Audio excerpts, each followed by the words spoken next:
मान्सूनबाबत एक दिलासादायक माहिती समोर आली आहे। मान्सूनसाठी पोषक वातावरण निर्माण झाले असून राज्यातील विविध भागात पावसाची शक्यता वर्तवली जाते। चक्राकार वाऱ्यांमुळे मान्सूनचा प्रवास रखडला होता, पण आठवडाभरात मान्सून पूर्ण महाराष्ट्र व्यापणार असल्याचा अंदाज तज्ज्ञांकडून व्यक्त केला जातोय। हवामान विभागाने दिलेल्या माहितीनुसार मान्सून पुन्हा एकदा पुढच्या प्रवासासाठी सज्ज झाला असून 23 जूनच्या आसपास तो महाराष्ट्रासह देशातील इतर राज्यांमध्ये वेगाने पुढे सरकणार आहे। मान्सून लवकरच दक्षिण कोकण आणि महाराष्ट्रालगतच्या भागात पुन्हा सक्रिय होईल। पावसाचा जोर वाढून जूनच्या शेवटच्या आठवड्यात तो मुंबईसह उत्तर कोकण आणि महाराष्ट्राच्या अंतर्गत भागांपर्यंत पोहोचेल। पुढील 3 ते 4 दिवसात पुण्यासह राज्यभरात मेघगर्जनेसह पावसाची शक्यता भारतीय हवामानशास्त्र विभागाने वर्तवली आहे। तर पूर्व मराठवाडा व विदर्भात मात्र जुलै पहिल्या व दुसऱ्या आठवड्यात मान्सूनची शक्यता आहे।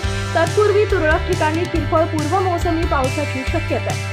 दरम्यान गेल्या काही दिवसांपासून पुणे शहरात वाढलेल्या उकाड्यानं हैराण झालेल्या पुणेकरांना शनिवारी मोठा दिलासा मिळेल। आज पुण्यात सकाळपासून काहीसे ढगाळ वातावरण पाहायला मिळते।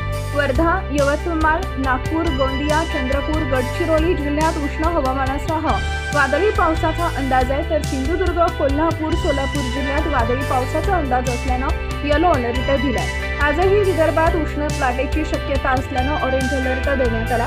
उर्वरित राज्यात तुरळक ठिकाणी वादळी पावसाची शक्यता असल्यानं येलो अलर्ट हवामान विभागानं दिलाय।